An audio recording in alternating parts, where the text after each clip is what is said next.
Welcome to Press On Podcast with Mike Woodruff, where Mike and invited guests share insights to cultivate a biblical perspective and thoughtful resilience in challenging times.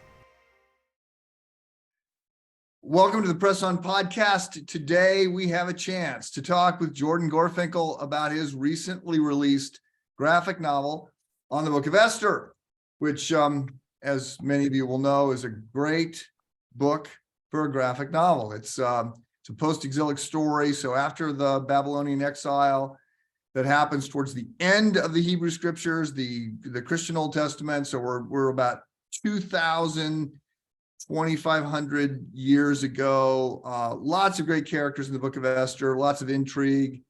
It opens with the king of Persia is throwing a big party, and he calls for his wife, and she is not willing to come and dance for his friends who have been drinking for a very long time. He ends up banishing her. He doesn't come across as the most thoughtful character. And then he goes looking for a new wife, and there's this beauty contest in Persia, and Esther wins. She is a young Jew, but he does not know that, nor does the king's chief minister Haman, who hates the Jews. It's a long story, but suffice it to say that Esther's uncle, Mordecai, would not bow to Haman, and it makes Haman angry, and so he plots to have all the Jews killed. And Mordecai, when he gets word of this planned pogrom, he goes to Esther, and she initially doesn't want to do anything about it. She's a little nervous, and there's this great line, the classic line in the book of Esther, I think. Mordecai says, "Do not think that because you are in the king's house that you alone of all the Jews are going to escape, or if you remain silent at this moment, salvation will arise, deliverance will arise for the Jews from some other corner, but you and your families, your father's family will perish. And who knows but that you have come to your royal position for just such a time as this." And so she steps forward, and again, lots of intrigue. Since you know that the Jews are not wiped out, you have some idea that things are going to turn. And the off chance that you don't know, I'm not gonna say anything now. You need to read the book of Esther, and to do that, you could perhaps have no more fun than to read it as a graphic novel. And so today we have a chance to talk with sort of the mastermind behind this. Again, Gorfinkel. He prefers to be called Gorf, and so that's what I'm going to call him. And I say we have an opportunity to talk with him. I should be more honest. I have an opportunity to talk with him. One of the reasons for starting this podcast, not the main one, but one of the reasons was to give me an excuse to call people, mostly authors, but people that I would love to have a conversation with, and to engage them in a conversation. That's the case today. I am, as some of you know, a frustrated cartoonist. So I've always been fascinated by those who have done cartooning, especially those who did strips. Gary Trudeau's Doonesbury, Burke Breathed, and his great strip. He changed the name a couple of times. Scott McNally. For a while, Scott McNally was a cartoonist here at the Chicago Trib, and for a while back, 30 years ago, what I wanted to do was I wanted to be a political cartoonist, and I actually did some cartooning in the 90s. The problem that I have was that I can't draw. So it's a little bit of a occupational hazard when you're trying to be a cartoonist. So I used light boards, and I did anything I could to sort of get the artwork to work. But suffice it to say, I felt called to ministry, and so I took a different path. But this interview, a little different than most of those that I do. But again, I ran across this, the Koren Tanakh Graphic Novel of Esther. And so just so you know, Koren is a Jewish publishing house based in Israel, focuses on religious themes, and Tanakh is the Hebrew word for the Jewish Bible. Again, so the Christian Old Testament. And Purim is the Jewish holiday that celebrates basically the book of Esther. It's sort of it's not a big holiday, but it's a fun one. And everyone gets dressed up, and the book of Esther is read, and every time the name Haman is mentioned, people boo and hiss and stomp their feet.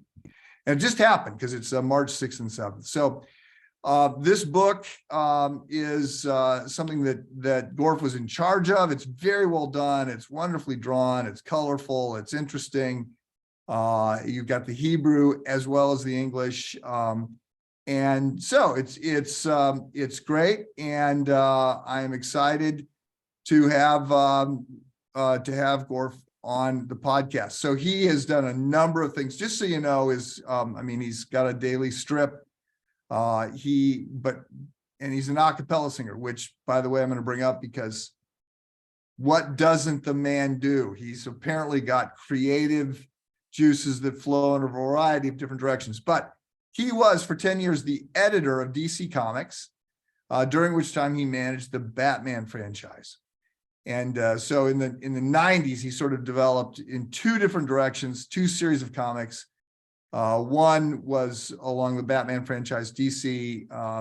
Birds of Prey is sort of his idea. So think fearsome fighting women, the Black Canary, the Huntress, Harley Quinn, Batgirl. So DC comic characters, female vigilantes. And then the other one was a Jewish cartoon. So an ongoing series of comics that sort of poke fun and celebrate different aspects of Jewish life. So he's done other things as well. In addition to this graphic novel, he has another one on the Passover. And so we are going to be talking with Jordan Gorfinkel, Gorf, about the Koren Tanakh Graphic Novel. So Gorf, welcome and thank you for joining this conversation. Thank you. It's nice to come home. I'm a Chicago boy. Oh, well, then we should be having this over the Chicago pizza and talk about the Cubs and all of that. Where in Chicago did you live?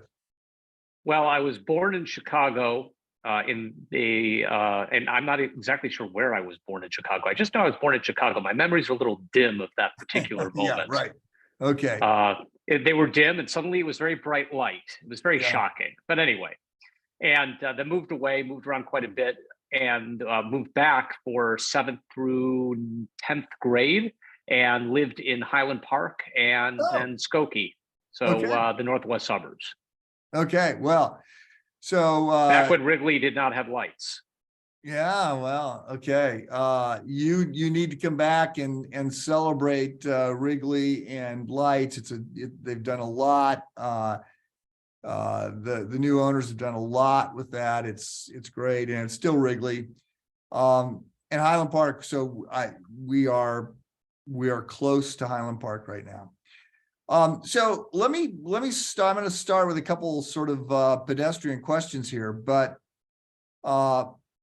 let's start. You've done a graphic novel. So what's the difference between, say, a picture book, a graphic novel, a comic book, animation? I mean, for those of us who are, not pros in this, what's the distinction? Let's start with hieroglyphics. The simplest communication medium that we've ever had is the combination of words, pictures, and stories drawn by hand. You can go back to Egypt, and it's appropriate that we're coming up on the Passover holiday, which we call Pesach in Hebrew, and of course the Easter season. And that harkens all the way back to the ancient times and Egypt. And we think Egypt, we think hieroglyphics. And all it takes is being able to draw a stick figure, a few words, and having an imagination, and you are a cartoonist. So I think that you are selling yourself short. We've seen plenty of cartoonists who are not spectacular artistes, but their ability to bring across their idea in a clear, concise, and creative way is beyond argument. And I have, in fact, Jewish cartoon and other cartoon workshops that I do. I have a super storytelling workshop. It's all basically the same idea, which is I can teach you how to use the same tools and processes that the professionals use to do what you already know how to do, which is how to tell a story using that combination of words and pictures and what we fancily call sequential storytelling. And once we got past the cave walls and we get up to more modern times, we started developing ways of using sequential storytelling in a more sophisticated means, but it always boils down to a person, individual with an idea, bringing across that idea in a way that anybody can engage with it.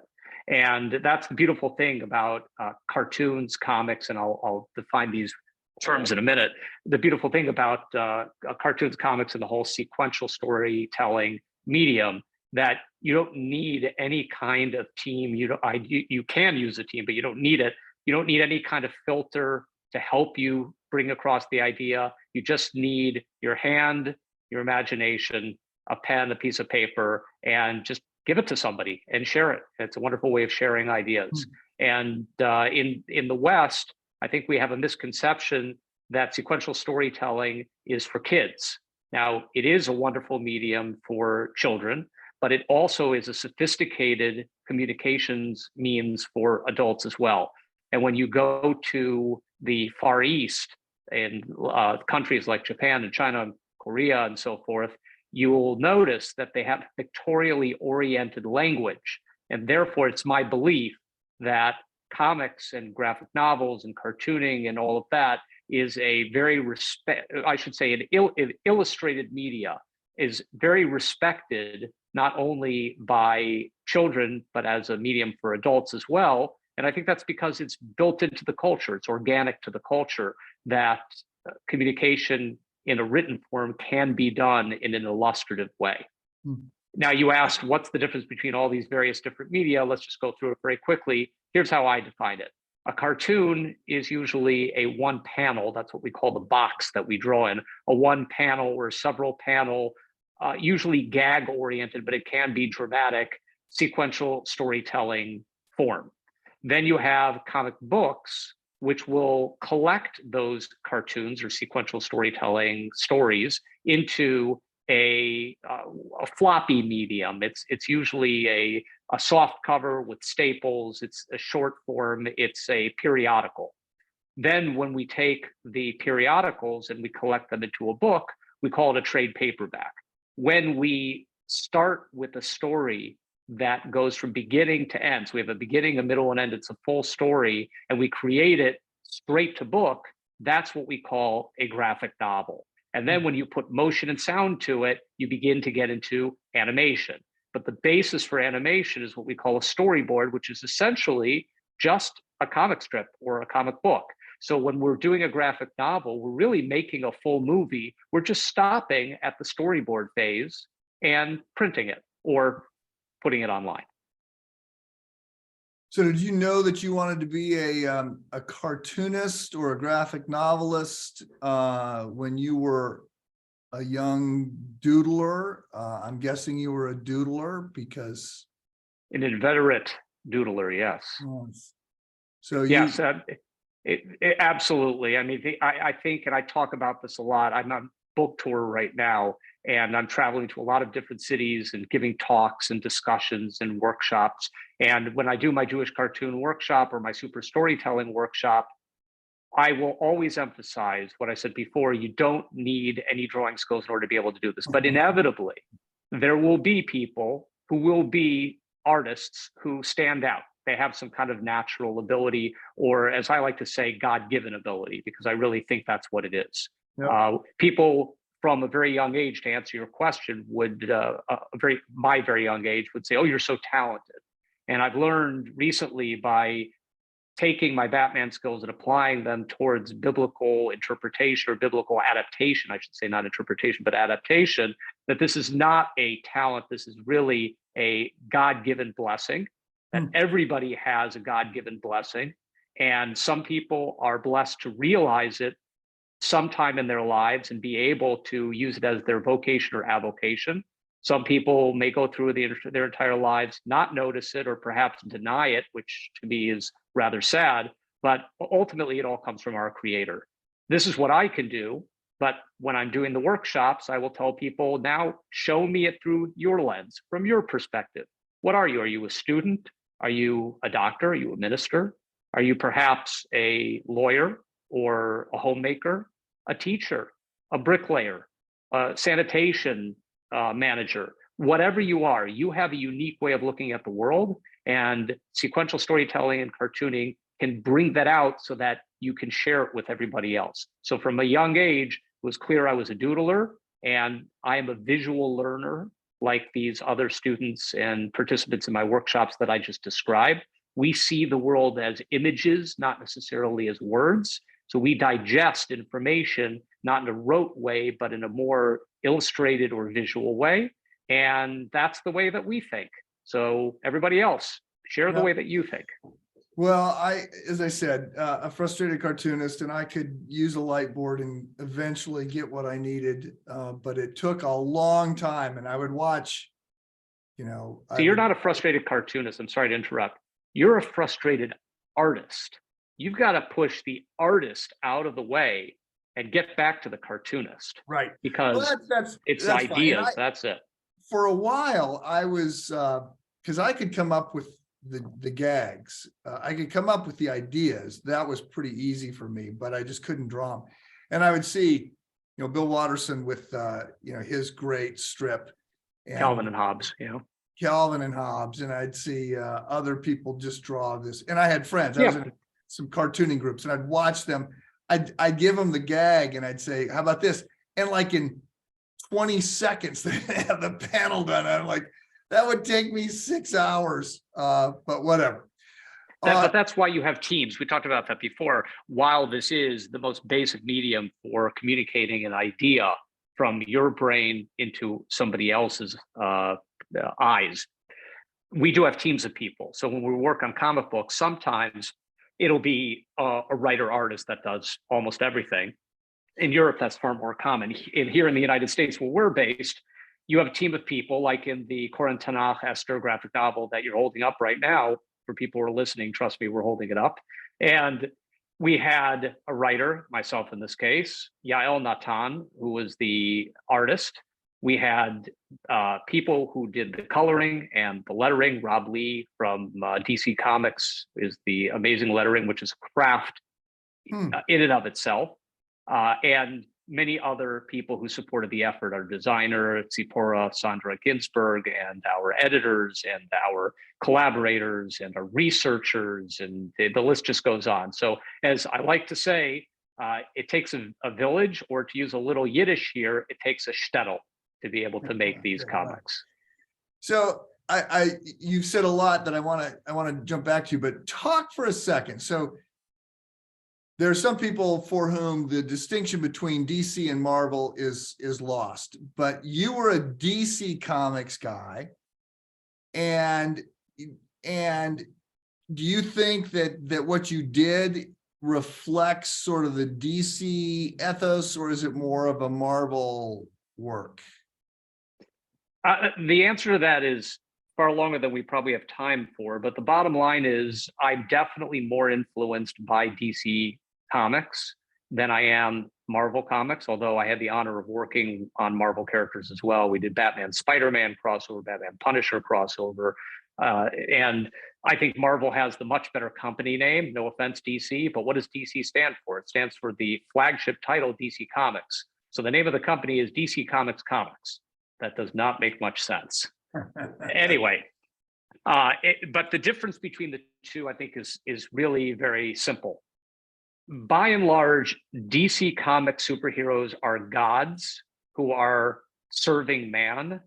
And so, for instance, Superman, the emphasis is on the super. Whereas with Marvel Comics, the emphasis is on men who are striving to be gods. So the emphasis is on the man in Spider-Man. And that's really the difference. Perhaps there are other superficial differences, such as more DC characters will wear capes and their underpants on the outside than Marvel characters will.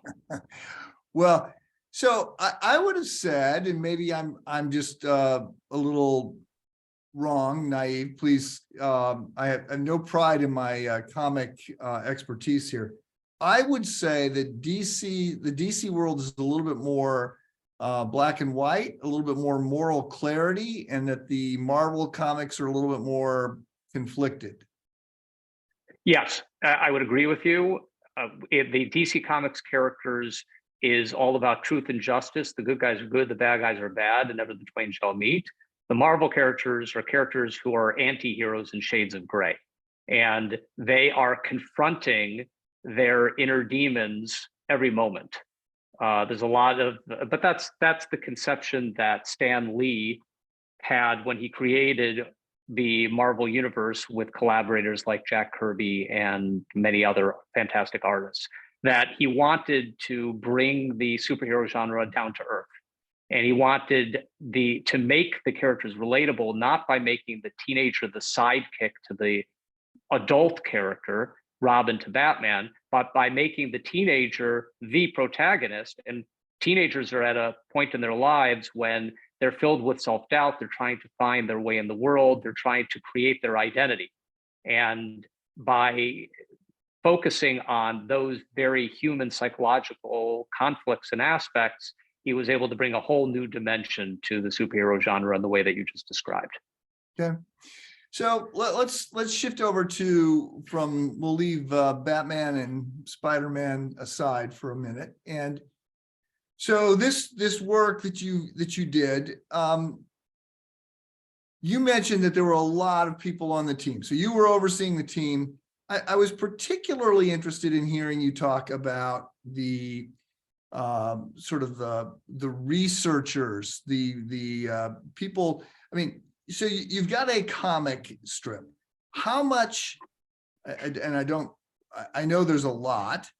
I mean, as I looked at this, I was quite taken by the artwork, but I'm also just noting, wow, hundreds of artistic decisions to be made here about how you're going to represent people and how you're going to represent palaces and how you're going to represent all this. How much work did your team do trying to be accurate, I guess, to capture historical validity in the work, which is a graphic novel? Let me take a step back and begin at the beginning of this Jewish graphic novel journey that I'm on. A number of years ago, I embarked on creating a graphic novel out of the Passover Haggadah. The Haggadah is the guidebook for the Passover Seder. Seder means order in Hebrew.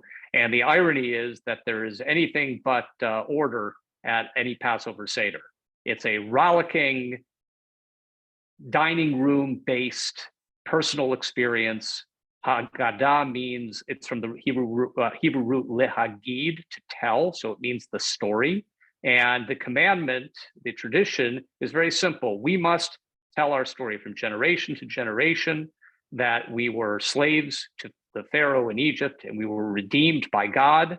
And our responsibility is to make sure that we not only tell the story, but we see ourselves as if we are experiencing the story right now, in 2 weeks, less than that, a week, next week. Wow, it's next week already. Right, next wow. week. Right, next week we're going to sit down with our flatbread matzahs and our maror, our horseradish, and our pillows behind our back, and we're going to be leaning to the side in the style of kings and the manner of kings, and we are going to be reenacting our story. And I thought, you know, the Passover Haggadah, sometimes called the Haggadah, that just depends where you put the emphasis on the syllable. The Passover Haggadah is it's not a storybook. People assume, Jews particularly presume, that it's the Prince of Egypt or the Ten Commandments, that it's the story of the Exodus, but it's not. It's a fascinating book that I encourage everybody to read at some point, where it is a terse Wikipedia page, if you will, or Spark Notes of all of Jewish scholarship. And it's written, it sort of jumps time periods, and it includes history and metaphor and stories and faith and traditions, all wrapped around a sumptuous meal. And there's nothing about it that would make you think, oh, Batman type story, that you can turn this into a graphic novel. But This book has been around for 2,000 years. It was crafted at about the time that Christianity was being founded, coincidentally. And the book has survived this long because there must be something great about it. Now, it's written in this terse Talmudic style or biblical style that presumes a certain amount of knowledge on its reader that we will be able to fill in the blanks. If it's not unlike reading a comic book where you go from panel to panel, frame to frame, and there's a gutter in between, there's white space in between. And if the writer and artist does their job right, then the writer and artist has communicated enough information in the select individual pictures that we are featuring in the story that you can intuit what happens in the liminal spaces between the frames. And it's the same thing when you're reading terse biblical passages and verses. It doesn't have all the information you need. There's a certain style in reading it, and you have to be able to pick up on that vibe. It's not dissimilar to reading Shakespeare or reading a Frost poem or seeing a movie nowadays. We have the language of that kind of style, and we need to be able to fill in the blanks.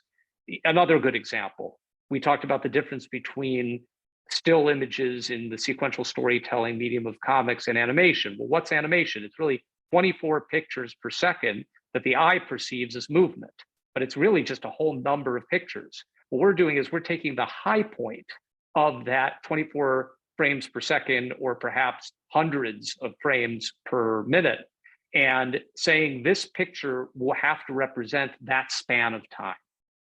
So if this book has survived 2,000 years, completely unchanged, but we're lacking now the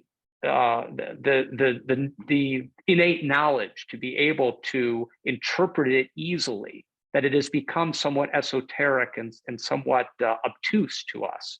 Well, what if we put the sequential storytelling style of comics to it and bring out what's already been great about it? If you can see it visually, then the illustrations will support and indeed provide the meaning of the words and fill in those liminal spaces. Right. So that's what I said about doing, to create a narrative that I would enforce on top of the sprawling the tome of scholarship. And it was very successful. I teamed up with Koren publishers in Jerusalem. In Hebrew, we call it Yerushalayim. And they were true believers, to borrow a phrase from Stan Lee again, and said, we would love to be able to publish this. We think there's an important need for this kind of adaptation of sacred texts.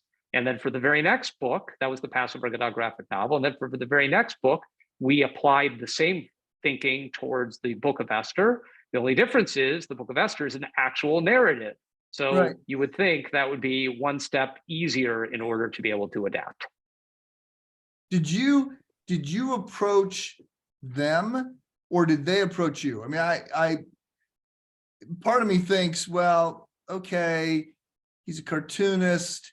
He recognizes sort of the genius of the Book of Esther as a graphic novel. It's got, yeah, I mean, you even got this character who's sort of, I mean, Esther's sort of a superhero. She's gonna sort of hide her identity, and then it emerges and she carries the day. I thought, I bet you he went to them. And then part of me thinks, well, maybe they knew what they had with Esther and they went looking for a cartoonist. How did that work? The short answer is I developed the Passover Tanakh graphic novel with the support of many amazing benefactors. We did it as a not-for-profit because it has a communal and cultural benefit. And therefore, the people who donated to the effort were doing so because they wanted this thing to exist. They were doing it, as we say in Hebrew, lishma. They were doing it from their hearts. Then we were approached by Koren. My translator actually had a relationship with the president of Koren and brought it to him. And the president's son, who works for the company as well, was really the champion. And he said to his father, this is going to be big. This is important. It's going to be big. We should do this. And they gave me an amazing amount of trust and an amazing amount of rope. Fortunately, I did not hang myself on it, unlike spoiler alert, Haman, who gets hanged. Right. And after that, they went looking for what's next. And the natural inclination, of course, was to do the book of Esther. So, okay, so let's back up. So you've got this team and you've got this publishing house behind you. And the team includes it's artists and it's people that are going to do the lettering, and it's publishers and it's advertisers. How much historical research did you introduce, whatever the right term would be, to to Yael? Am I saying that correctly? Yeah, yep, right on. Feel like a native. Yeah, well, I did not. I'll tell that to my Hebrew professor who did not give me a good grade 30 years ago when I was Hebrew. But right. People still hear my accent and the hard G's at the end that say, "Oh, you're from Chicago." Chicago, yeah, that Chicago Jewish accent. Okay, so I mean, part of me looks at the pictures, and I'm taken by the editorial decisions you had to make. Yeah, and the challenges. I mean, you've got to draw a beautiful Esther, but this is a book. It's not a kid's book, but it's a book, child-friendly book.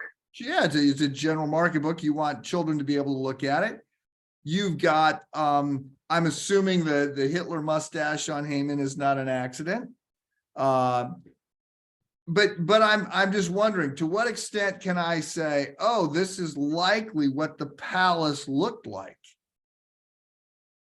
The answer to your question is we did a lot of research. And the reason that I started the introduction to this topic with the Haggadah is because from the beginning, I wanted it to be as authentic as possible. So we have consulted with experts at universities in all kinds of disciplines: archaeology, topography, sociology, history, and of course, all of the biblical disciplines as well. And to the extent possible, we have been as authoritative as you can be. Now, there are, of course, limitations. One is sometimes for creative reasons, in order to make a story clear, you need to make some compromises. And you have deadlines. You have to finish the book. I could spend the rest of my life researching it down to a T, but ultimately, how many people are going to realize that anytime that we have an arch that is a curve, it is actually an anachronism. The Persians at about 500 before the Common Era did not have that technology. So anytime in the book you see a squared off doorway or squared off rooftop, it's authentic. Anytime you see a curved archway, you'll know that we are playing into the stereotype of the Arabic structures from around the 11th, 12th, and 13th centuries with minarets and everything else. Now, we were doing this book in a bit of a hurry. I know it's really the Passover story where we're in a hurry to get out of Egypt. But in this case, it bled into our deadline for the Esther story because we wanted to get it out by the holiday of Purim, which you talked about before. And that's when we celebrate the book of Esther. And as a result, we were doing research in real time. So the wonderful people at Bar Ilan University would take a look at what we're drawing and say, no, that's not correct. Here's what it really needs to be. And we would say, you should have told us that 2 months ago. It's too late now. So there's certain compromises, but our hearts are in the right place. We really do want to get it right. Well, thank you. And let me ask, how long has the book been out? Let's see, probably about a month, I think. Okay, give or take. So have you gotten any feedback from readers? I mean, what's the reception been? Strangely for me, the reception has been so beyond positive. And I say strangely because it was a bit of a swing. We knew that we wanted this book to be appropriate for all ages, and therefore we had to be circumspect about certain details. It is in fact a dark comedy. If you read it, you realize it's every bit the Greek tragedy or Shakespearean drama with all kinds of palace intrigue. It's got lots of violence. It has sexual innuendo. Sometimes it's overt sexuality, in fact. It's not just innuendo. So how do you do this and square it, or in the case of Haman, triangle it with the expectation that this is going to be consumed by children at their Purim parties. We had to figure that out, and there were decisions to be made. And I thought we're taking a bit of a risk here, because there will be, and there are, armchair biblical scholars, I'm sure you've experienced this as well, who know every bit as much or more than we do, particularly in their particular areas of interest. And they will throw tomatoes if you get something wrong, or if you make a compromise that they feel is inappropriate. And I'm even the art style, we purposely went towards an animation feeling art style. Some might say a Disney-esque type art style, because I felt that that would be universally friendly and inviting and help us to overcome some of the sharper corners in the story. But people have embraced it and loved it and gone wild for it. So thank God. Yeah, well, I'll just say, so, I mean, I thought it was very well done, and I'm glad you said that, because I thought for here you would say, great, now here are my criticisms.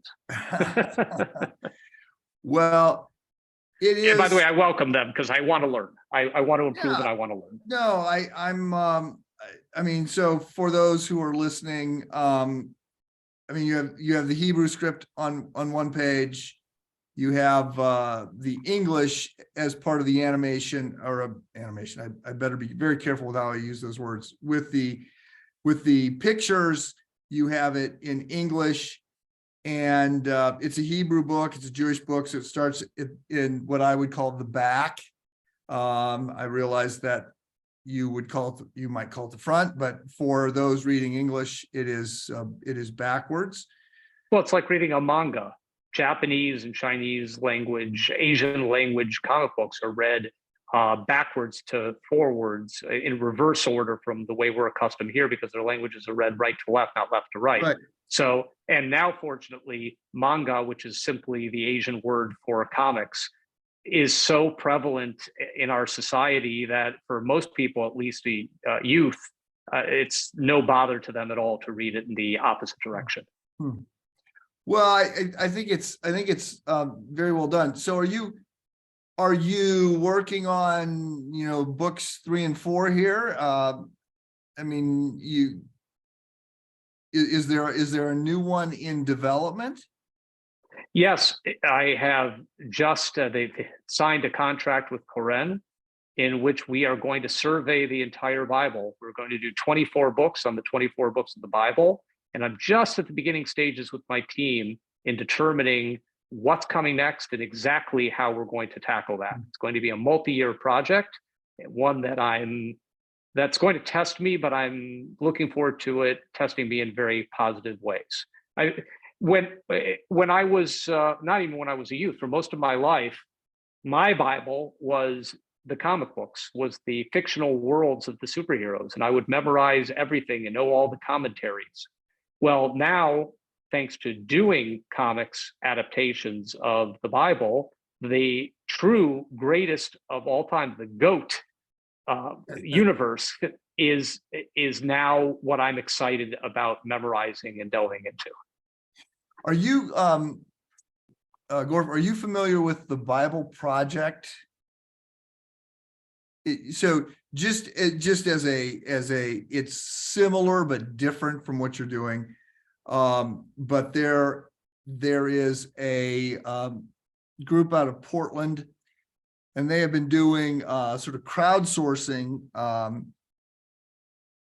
animated. It's not animated. It's the artwork draws in front of you. It's single panel, but the artwork sort of fills in, and then there's somebody narrating the story. These are all online, although I actually have the book as well.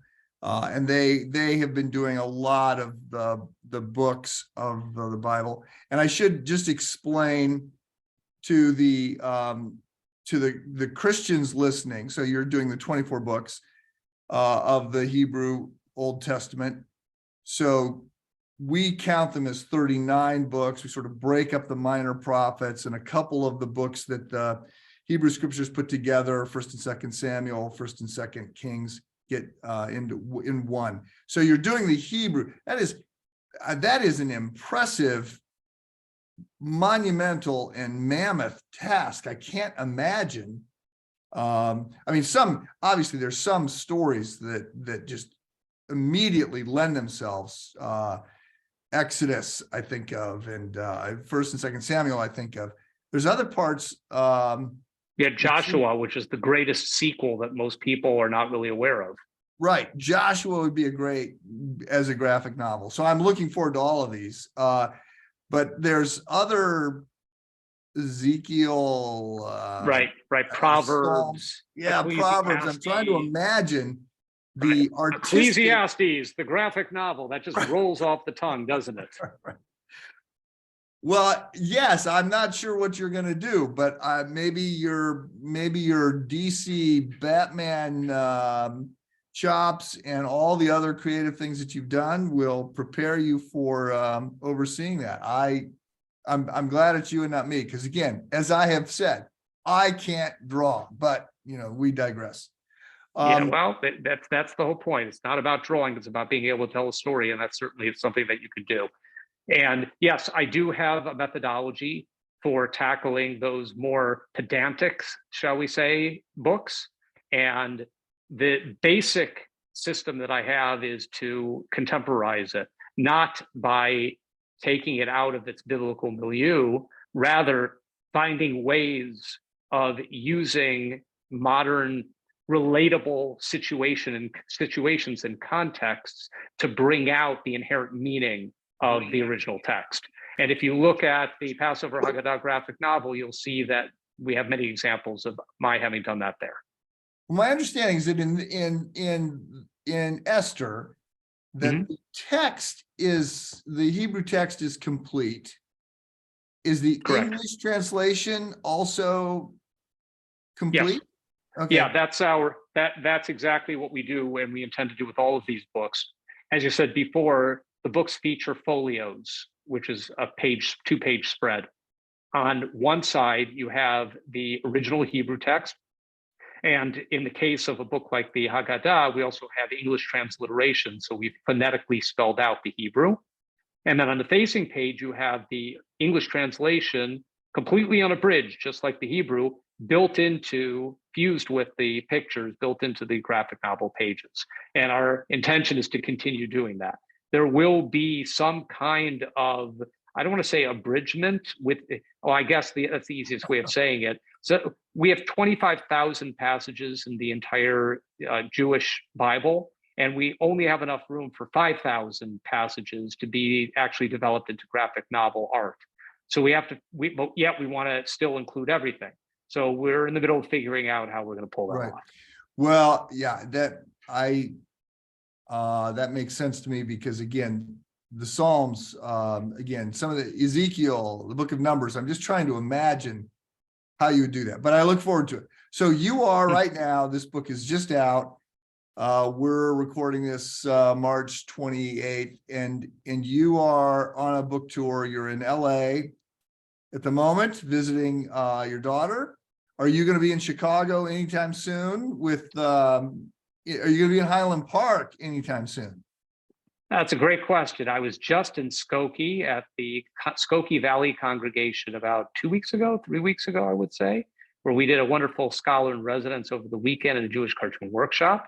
I'm actually working on Highland Park. I have a dear friend and musical colleague who's the cantor at Bethel, which is a major North suburban conservative synagogue. Great. And I'm hoping to be able to arrange to visit with them sometime in the next few months or so, probably after the summer. And the tour continues. I've been fortunate to be in dozens of cities and overseas as well. This past summer, I was in Israel and South Africa, and that was a treat. And mostly, my goal is very simple. I want to interact with people, and I want to show them how they can make, as my tagline says, the Bible their superpower. Okay. Well, Gorf, I'm not sure we can improve on that as a final statement, making the Bible your superpower. That's an interesting way to draw us to a close. I do hope I'll try and figure out where you're going to be. I do hope that we have a chance to meet. I look forward to future volumes coming out. And is it one final question, I guess, is there an age? So as people listen and think, oh, I'm going to get this for my daughter or my son or my grandson, is there an age at which this book starts to engage readers? I don't know that I have any empirical Okay. metrics for you to answer that, but I can tell you anecdotally, especially on the holiday of Purim or Purim, the book of Esther is read. It's called the Megillat Esther, which is the scroll of Esther, and it's read in the synagogue. And the Jewish community gathers around, and as you described very correctly before, when it's a celebratory reading. It's not just a staid reading. So when it's kind of rowdy, when Haman, the bad guy's name, is read, so we shake these noisemakers and we hiss and we boo and we stamp our feet and so forth. But the rest of the time, we are paying attention to this really visual and engaging story of palace intrigue and our heroine, the Jewish Wonder Woman, Esther, and everything else. And I saw this at my own reading this past, whatever it was, Purim, a couple of weeks ago. I would say this past March, but we're still in March, that the wonderful part of having a graphic novel that has these folios is that parents and children were sitting together. And I saw that the child would sit on the graphic novel side and the parent would sit on the Hebrew original text side. I would also see that the parents would try to angle themselves to be on the graphic novel side because that's what they would prefer, but they had to let their child sit on that side. Right. And they would read it together. And you know how it is. When you're young, you don't have much patience. The reading can be long. It's 10 chapters, it's 170 verses. And for the first time this year, there were children who were saying to the person who was chanting the book of Esther from the podium, what we call the bima, the central podium that the cantor reads from, they were saying, please slow down because I need more time in order to finish this book. Okay. And that's just a marvelous blessing. So I would say that from the age that you become aware of stories, this works on one level. And as you mature and evolve, you are going to continue to go back to this book and begin to see more and more levels and depths that we've built into it from all of the research and all of the passion that we have brought to it. Okay. Well, with that, I think we've gone about an hour, and thank you. I've enjoyed this. Look forward to our paths crossing, and maybe I will show up as an outlier at your Jewish workshop and see if you can help me learn how to tell stories with my, we'll just say, limited artistic abilities. But well, I'll say this: I hope it's not an outlier. I hope that when we do cross geographical regions, that I actually have the opportunity to bring the cartoon workshop to your ministry, because anybody can do this. And if I have the opportunity to be able to spread the word of God, and particularly to build bridges between the Jewish community and other communities, then that is something that I really want to be able to do. And if you want more information, go to @JewishCartoon on Instagram and Facebook. And my website is jewishcartoon.com, jewishcartoon.com. And I hope, by the way, I thank you again. This is the very first Christian-oriented podcast that I've ever done. And I was so looking forward to it and appreciative. And I'm sorry that the focus was all on me. I have so many questions for you. We'll have to do it another time. But I hope it's just the first of many. Well, thank you. This has been great fun. And again, I hope to catch you in Chicago, and we'll eat Chicago pizza and you can go back to your roots. So Gorf, thank you so much. And I would commend the book, the Koren Tanakh Graphic Novel on Esther. Thank you.